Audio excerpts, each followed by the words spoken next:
جب میں کمرے میں جا کے لیٹی ہوں آدھی رات کو، پھر مجھے میری آنکھ کھلی وہی گلاب اور موتیے کی خوشبو کے ساتھ، اور جب میری آنکھ کھلی تو میں نے یہ دیکھا کہ کمرے کی کھڑکی کے پاس کوئی کھڑا ہوا ہے۔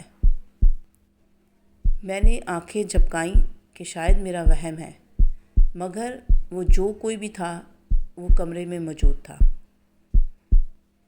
میں نے جو اپنے آرام سے ہاتھ جو تھا ناز کے اوپر، جیسے ناز کو ٹٹولا کہ ناز وہاں پر ہے، کہیں ناز تو نہیں کھڑی وہاں پر، لیکن ناز جو تھی وہ وہیں پر سو رہی تھی کمرے میں میرے برابر میں ہی۔ مجھے بڑی حیرت ہوئی کہ آخر یہ کون ہے۔ پھر میں نے ہمت کی اور پوچھا کہ کون ہے، کمرے میں کون ہے، تو مجھے کوئی آواز نہیں آئی۔ پھر میں نے اپنا ہاتھ بڑھا کر جب سائڈ لیمپ جلایا تو وہاں پر کوئی بھی نہیں کھڑا تھا۔ پھر میں نے ناز کو اٹھایا، پھر میں نے اس سے پوچھا کہ کوئی کمرے میں آیا تھا کیا؟ تمہیں ایسا لگا کہ کوئی کمرے میں تھا؟ اس نے کہا مجھے کیا پتہ، میں تو سو رہی تھی۔ خیر پھر میں لائٹ آف کی اور میں نے کہا اچھا تم سو جاؤ، مگر مجھے اس چیز کی پریشانی تھی کہ وہ کھڑکی کے پاس کون تھا اور وہ خوشبو مجھے کیوں آ رہی تھی اتنی زیادہ۔ کمرے میں تو کچھ بھی نہ گلاب تھا نہ موتیا تھا، مگر خوشبو کہاں سے آ رہی تھی۔ خیر صبح ہوئی، میں نے اس چیز کا ذکر کسی سے نہیں کیا کہ میں اپنی بے وقوفیاں دوسروں کو بتا کے ان کو پریشان نہیں کرنا چاہتی تھی۔ پھر میرے ابو نے بتایا کہ خالہ لوگ کی ٹکٹ جو ہے وہ آئندہ جمعے کی ہو گئی ہے اور یہ لوگ کراچی جا رہے ہیں۔ جیسے ہی ناز نے سنا کراچی جانے کا تو اس کے چہرے پہ ایک اداسی سی آ گئی، تو اس نے کہا کہ تایا جان مجھے ابھی کراچی نہیں جانا، مجھے کچھ عرصہ یہاں پر رہنا ہے۔ مگر میری خالہ نے کہا کہ نہیں بیٹا، تمہاری کالج کی بہت زیادہ چھٹیاں ہو گئی ہیں، تو بہتر ہے کہ ابھی ہمیں واپس جانا چاہیے، ہم پھر آئیں گے۔ تو اس نے کہا کہ نہیں امی، میں ابھی کچھ عرصہ یہاں رہنا چاہتی ہوں۔ مگر خالہ نے اس کی بات نہیں مانی اور اب انہوں نے کہا کہ نہیں تیاری کرنی ہے، بس ہم نے جانا ہے، جو ہماری ٹکٹ آئی ہے اسی ڈیٹ پہ ہمیں جو ہے گھر پہنچنا ہے۔ خیر وہ اس ٹائم تو خاموش ہو گئی، مگر اس نے کمرے میں مجھے جا کر کہا کہ تم کسی طرح مجھے روک لو یار، میں نے ابھی کراچی نہیں جانا واپس۔ میں نے کہا لگتا ہے کہ شاہی قلعے کا جو ہے نوجوان، جو خوبصورت نوجوان جو شہزادہ ہے، اس کی وجہ سے تم نہیں جانا چاہتی۔ اس نے کہا پتہ نہیں کیا بات ہے، بہرحال میں کراچی ابھی نہیں جانا چاہتی۔ پھر جیسے ہی جمعے کا دن آیا، وہ دن باقی سب دن بہت سکون سے گزرے۔ جیسے کہ جمعرات تھی، اگلے دن میری خالہ نے جانا تھا واپس کراچی کے لیے، تو ان کی ٹکٹس جو تھیں وہ گم ہو گئی۔ پورا گھر ہم نے چھان مارا، ٹکٹس جو تھیں وہ نہیں ملی۔ تو میں نے ناز سے کہا کہ شاید تم نے کہیں ادھر ادھر کر دی۔ اس نے کہا نہیں یار میں نے نہیں کی، اور مجھ سے قسم لے لو کہ میں نے ٹکٹ کو دیکھا بھی نہیں۔ پورا گھر چھان مارا، ٹکٹ جو تھی وہ کہتی میں نے ملنا ہی نہیں ہے۔ خیر ٹکٹ ضائع ہو گئی اور خالہ لوگ نہیں جا سکے۔ مگر پھر میری جو کزن تھی اس نے کہا کہ ایک دفعہ مجھے دوبارہ شاہی قلعہ جانا ہے۔ مگر میں نے اس کی اس بات کو کہا کہ میں تمہیں وہاں نہیں لے کے جانا چاہتی، مجھے ایسا لگتا ہے کہ جیسے وہاں جا کے تمہیں کوئی نقصان ہوگا۔ اس نے کہا نہیں تم میرے ساتھ چلو، اور ہم لوگ پھر جو ہے مارکیٹ کا بہانہ کر کے ہم لوگ جو تھے شاہی قلعہ گئے، اور مجھے وہ وہاں پر لے کے گئی شیش محل، اور اس نے مجھے کہا دیکھو یہ وہی جگہ ہے، اور ایسا لگتا ہے کہ میں جیسے یہاں پر پہلے آ چکی ہوں، یا میرا اس محل سے یا اس قلعے سے کوئی تعلق ہے۔ میں نے اسے کہا کہ تم اتنی فضول باتیں مت کرو، بس چلو گھر چلو، تم نے یہاں آنا تھا، یہ دیکھنا تھا، بس دیکھ لیا، اب گھر چلو۔ لیکن وہ میری بات نہیں مان رہی تھی، کبھی ادھر گھومتی تھی کبھی ادھر گھومتی تھی، جیسے وہ کسی کو تلاش کر رہی ہو۔ خیر بڑی مشکلوں سے اس کو گھسیٹ گھساٹ کے میں جو واپس گھر لے کر آئی ہوں، اور پھر رات وہی ہوا ہمارے ساتھ۔ جب میں اور وہ سو رہے تھے، رات پھر میری آنکھ کھلی تو کمرے میں سے کسی کے باتیں کرنے کی آواز آ رہی تھی۔ میں ایک دم ہڑبڑا کے اٹھی، اور میں نے جیسے ہی ہاتھ اپنے سائڈ میں برابر میں کیا ناز کو ڈھونڈنے کے لیے، تو ناز اپنے بستر پر نہیں تھی، اور وہ آواز کھڑکی کے پاس سے آ رہی تھی۔ جب میں نے لائٹ آن کی تو دیکھا ناز کھڑکی پر کھڑی ہے۔ میں نے اس کو آواز دی تو اس نے میری بات کا جواب نہیں دیا۔ میں نے 1 سے 2 دفعہ اس کو آواز دی تو اس نے میری آواز نہیں سنی، اور میں اٹھی اور اس کے قریب جا کے اس کو میں نے ہلایا تو ایسا لگ رہا تھا جیسے کہ وہ سوئی ہوئی ہے۔ وہ ایک دم جاگ گئی۔ اس نے کہا کیا ہوا؟ میں یہاں پہ کیا کر رہی ہوں؟ میں نے کہا میں یہ تم سے پوچھنا چاہ رہی ہوں کہ تم یہاں کھڑی کس سے باتیں کر رہی ہو؟ اس نے کہا میں کسی سے بات نہیں کر رہی، تم یہ بتاؤ میں یہاں کیا کر رہی ہوں؟ میں نے کہا یار میں نے ابھی جب میری آنکھ کھلی تو میں نے دیکھا تم کھڑکی پہ کھڑی کسی سے باتیں کر رہی ہو۔ اس نے کہا تمہارا دماغ خراب ہے۔ پھر میں نے اس کو کہا اچھا چلو تم آ کے لیٹو، مگر اب جو تھی وہ پریشانی مزید بڑھ رہی تھی میری۔ میں نے اس کو لٹایا اور اس سے میں نے کہا کہ میں بھی آتی ہوں۔ پھر میں گئی ہوں، امی اور بابا کو میں نے اٹھایا ہے، اپنی خالہ کو اٹھایا ہے اور تمام باتیں ان لوگوں کو بتائی ہیں۔ میری یہ بات سن کے میری خالہ، میرے امی ابو سب پریشان ہو گئے۔ پھر ابو نے کہا کہ صبح تک کا انتظار کرو، کسی سے معلوم کرتے ہیں آخر کیا وجہ ہے۔ خیر صبح ہوئی، معمول کی طرح ہی وہ بالکل سیٹ تھی، کسی بھی طرح سے نہیں لگ رہا تھا کہ مطلب کہ وہ کوئی پریشان ہے یا کیا بات ہے، بالکل سیٹ تھی وہ۔ خیر میرے ابو جو تھے وہ کسی کے پاس، کوئی عالم صاحب تھے، ان کے پاس گئے اور انہیں اس چیز کے بارے میں بتایا، تو انہوں نے کہا کہ میں آ کر بچی کو دیکھوں گا یا آپ ایسا کریں کہ بچی کو یہاں لے آئیں۔ تو پھر میرے ابو نے کہا کہ مناسب ہے کہ ہم وہیں لے جاتے ہیں، ایسے گھر لے کر آئیں گے تو اور بچے بھی ڈسٹرب ہوں گے۔ تو میری خالہ، میری امی اور میرے ابو اور میں اور میری وہ کزن، ہم لوگ مارکیٹ کا بہانہ کر کے اس کو کہا کہ ہم مارکیٹ جا رہے ہیں، کوئی شاپنگ کرنی ہے تو چلو۔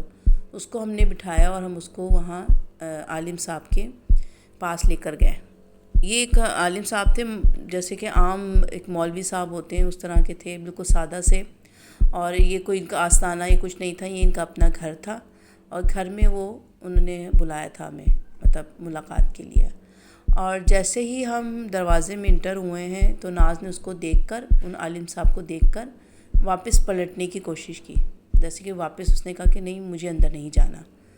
تو میں نے اس کا ہاتھ پکڑا اور میرے ابو نے کہا کہ بیٹا کیا بات ہے؟ اس نے کہا نہیں تایا جان مجھے اندر نہیں جانا، مجھے آپ گھر لے کر جائیں۔ آپ مجھے کہاں لے کر آئے ہیں؟ انہوں نے کہا میرے دوست نے بیٹے، بس ہم تھوڑی دیر کے لیے ان سے بات کریں گے اور پھر ہم واپس گھر چلیں گے۔ مگر وہ بضد تھے اور ایک دم غصے میں آ گئی۔ وہ کہنے لگی کہ میں کسی صورت بھی جو ہے یہاں پر اندر واپس نہیں جاؤں گی، آپ لوگ مجھے گھر لے کے چلیں۔ خیر وہ جو تھے عالم صاحب وہ خود وہاں سے اپنی جو کرسی تھی وہاں سے اٹھے اور وہاں اس کے پاس آئے اور اس کے سر کے اوپر ہاتھ رکھا اور اس کو پیار کیا اور کچھ پڑھنے لگے۔ جیسے ہی وہ کچھ پڑھنے لگے تو وہ خاموش ہو گئی اور اپنے قدموں سے وہ اندر آ کر ان کے سامنے جو کرسی رکھی تھی اس پہ بیٹھ گئی۔ پھر انہوں نے کچھ پڑھائی کی اور پھر ہم سب کو خاموش رہنے کا کہا اور اس سے کچھ سوالات کیے۔ اس سے پوچھا کہ تم کہاں سے آئے ہو اور کیوں اس کے پیچھے پڑے ہو؟ تو وہ ایک مردانہ آواز میں کہنے لگی کہ تم جو ہے اس سے دور رہو، یہ میری ماں جبین ہے، اب کوئی مجھے اس سے دور نہیں کر سکتا۔ عالم صاحب نے کہا کہ اس بچی کا نام ناز ہے، بہتر ہے کہ اس کے نام کو تم اپنی زبان پر مت لاؤ۔ اس نے کہا کہ یہ میری ماں جبین ہے، پہلے بھی مجھ سے اس کو چھین لیا گیا تھا، مگر اب میں کسی صورت بھی اس کو یہاں سے جانے نہیں دوں گا، اور تم بہتر ہے کہ میرے اور اس کے معاملے سے دور رہو۔ پھر بھی عالم صاحب نے کہا کہ اگر تم باز نہیں آؤ گے تو میں تمہیں قید کر دوں گا۔ اس نے کہا کہ میں کسی چیز سے نہیں ڈرتا، بہت کر لیے تم لوگوں نے میرے ساتھ اس طرح کے دھوکے، مگر اب میری ماں جبین کو کوئی مجھ سے دور نہیں کر سکتا، اور میں تمہیں خبردار کر رہا ہوں اگر تم اس مسئلے میں پڑے تو تم اپنی جان سے جاؤ گے، تم مجھے نہیں جانتے کہ میں کون ہوں۔ تو عالم صاحب نے کہا کہ تم مجھے نہیں جانتے کہ میں کون ہوں، میں نے تم جیسے بہت دیکھے ہیں، اور بہتر ہے کہ تم اس کو چھوڑ کے یہاں سے چلے جاؤ اور اس کو اپنے گھر جانے دو۔ یہ نہ تمہاری ماں جبین ہے، نہ تمہارا اس سے کوئی رشتہ ہے، یہ بچی ہے، اس کو اس کے گھر، اس کے والدین کے پاس جانے دو اور اس کا پیچھا چھوڑو۔ وہ بھی اپنی آواز میں کہنے لگا کہ جو تم کر سکتے ہو کرو، اور جو میں کر سکتا ہوں میں کروں گا۔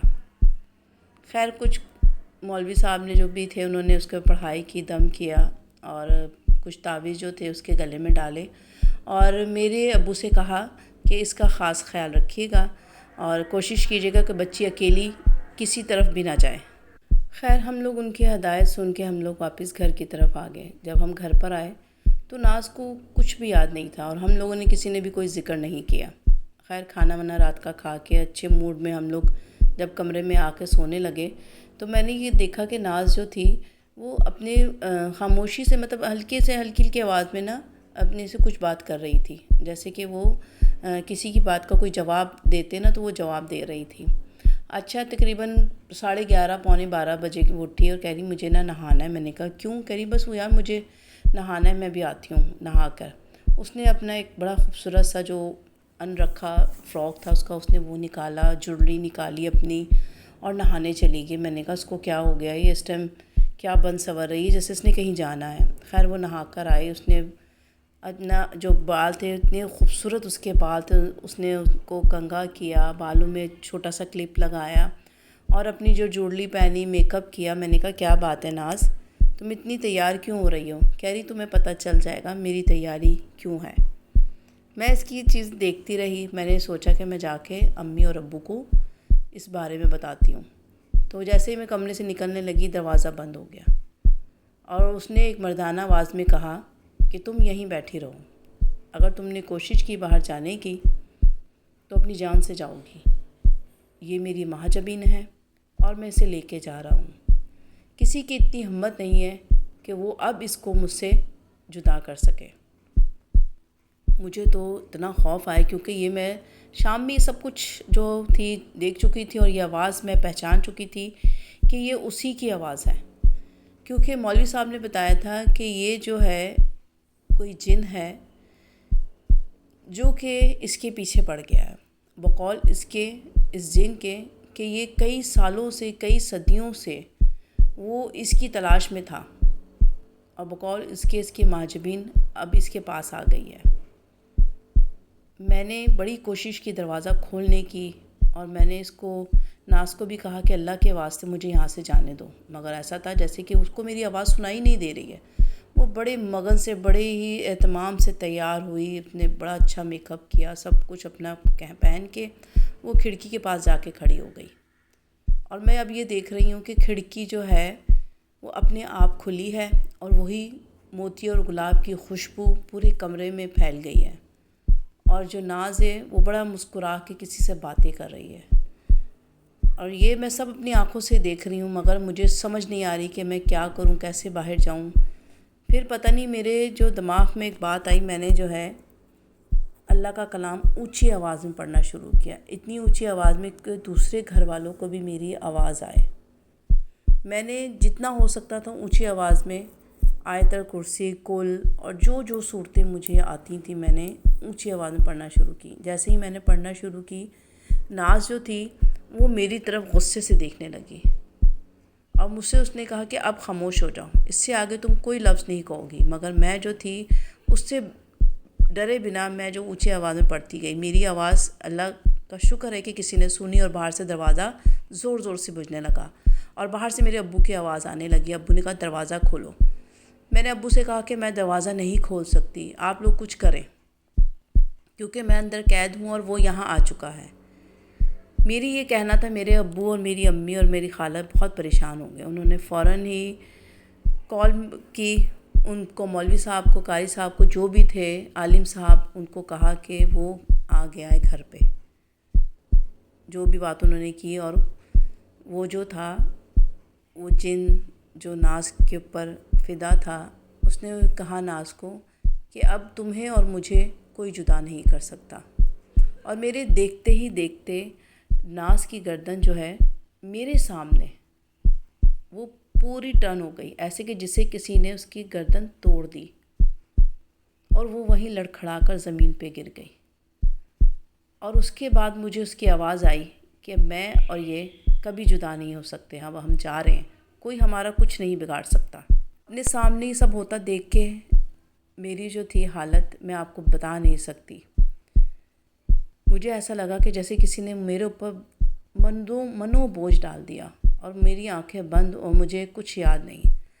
جب میں نے اپنی آنکھیں کھولی، اپنے آپ کو میں نے اسی کمرے کے بیڈ پر پایا، اور میری خالہ، میری امی، میرے ابو، سب کی جو شکلیں تھیں روتی ہوئی تھیں۔ پھر مجھے ایک دم خیال آیا کہ ناز کہاں ہے۔ پھر میں نے امی سے پوچھا، پھر میری امی نے اشارہ کیا، جو ناز وہاں زمین پہ پڑی ہوئی تھی بے جان سی۔